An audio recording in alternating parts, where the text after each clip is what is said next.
2026 रोजी सभागृहामध्ये अर्थसंकल्पावर चर्चा करताना आमदार रणधीर सावरकर यांनी राज्याच्या वस्त्रोद्योग धोरणावर अर्थ व नियोजन खात्याच्या अधिकाऱ्यांकडून कशी विवेकशून्य पद्धतीने अडवणूक केली जाते हे सप्रमाण दाखवून देत प्रशासनावर घणाघात केला। कापूस उत्पादक पट्ट्यातील विदर्भातील सहकारी सूतगिरण्यांचा प्रश्न अभ्यासपूर्ण रीतीने लावून धरून शासकीय कामकाजामध्ये अधिकारी कशी आडमुठी भूमिका घेतात याचे मूर्तमंत उदाहरण त्यांनी सभागृहासमोर सादर केले। विदर्भातील सूतगिरण्यांना बळ देऊन शासनाने कापूस उत्पादक शेतकऱ्यांना न्याय द्यावा अशी आग्रही मागणी त्यांनी यावेळी केली। सहकारी सूतगिरण्यांचा प्रकल्प अहवाल 80.90 कोटी रुपयांवरून 118 कोटी रुपयांपर्यंत सुधारित करण्याकरिता अर्थ व नियोजन विभागाने कशी आडकाठी आणली ही बाब त्यांनी सभागृहासमोर मांडली। माननीय देवेंद्रजी फडणवीस यांच्या नेतृत्वाखालील सरकार एकीकडे कापूस उत्पादक शेतकऱ्यांना बळ देण्यासाठी वस्त्रोद्योग धोरणात मोठ्या प्रमाणात बदल करीत आहे, तर दुसरीकडे प्रशासकीय यंत्रणा कशी वाट लावत आहे हे आमदार रणधीर सावरकरांनी विशद केले। शासनाने सहकारी सूतगिरण्यांची प्रकल्प अहवाल किंमत दिनांक 17 जून 2021च्या शासन निर्णयान्वये 61.74 कोटी रुपयांवरून 80.90 कोटी रुपये सुधारित केलेली आहे।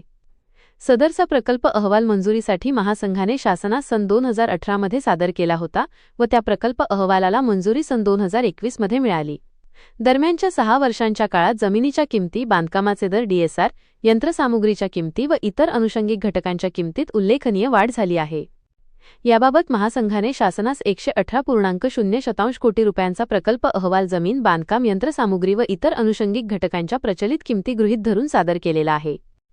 सहकारी सूतगिरण्यांची प्रकल्प अहवाल किंमत 80.90 कोटी रुपयांवरून 118.00 कोटी रुपये सुधारण्याबाबतची फाईल सध्या वित्त विभागात प्रलंबित आहे। सदर प्रकल्प अहवाल मंजुरीसाठी मुख्य सचिव यांच्या अध्यक्षतेखालील समितीची बैठक आयोजित करून मंजुरीच्या प्रतीक्षेत आहे, यावर आमदार सावरकरांनी प्रकाश टाकला। अशाच ताज्या घडामोडींसाठी आमच्या चॅनलला सबस्क्राईब जरूर करा। परंतु तुमच्याच खात्यानं आपल्या फायनान्स कडे 80.90 म्हणजे 80 कोटी 90 लाखाचा प्रोजेक्ट रिपोर्ट फायनल केला। आता हे नालायक अधिकारी कसं करतात तुम्हाला सांगतो मी। 2018 साली वस्त्रोद्योग खात्यानं 80.90 चा प्रोजेक्ट रिपोर्ट फायनान्स कडे दिला, याची मंजुरात याच्यामध्ये 2021 साली खाली बसून बोलू नका। 2021 साली अध्यक्ष महोदय 18 सालच्या प्रोजेक्टला मान्यता भेटली।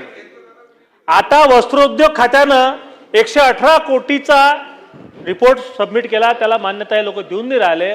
माझं फायनान्सच्या सचिवासहित तिथं रिजेक्ट करण्याच्या अधिकाऱ्यांना आव्हान आहे, तुम्ही 2018 चा पगार घ्या। आता 2018 साली त्यांना जो पगार भेटत होता त्या पगारात त्यांनी आज काम करावं। 80 कोटी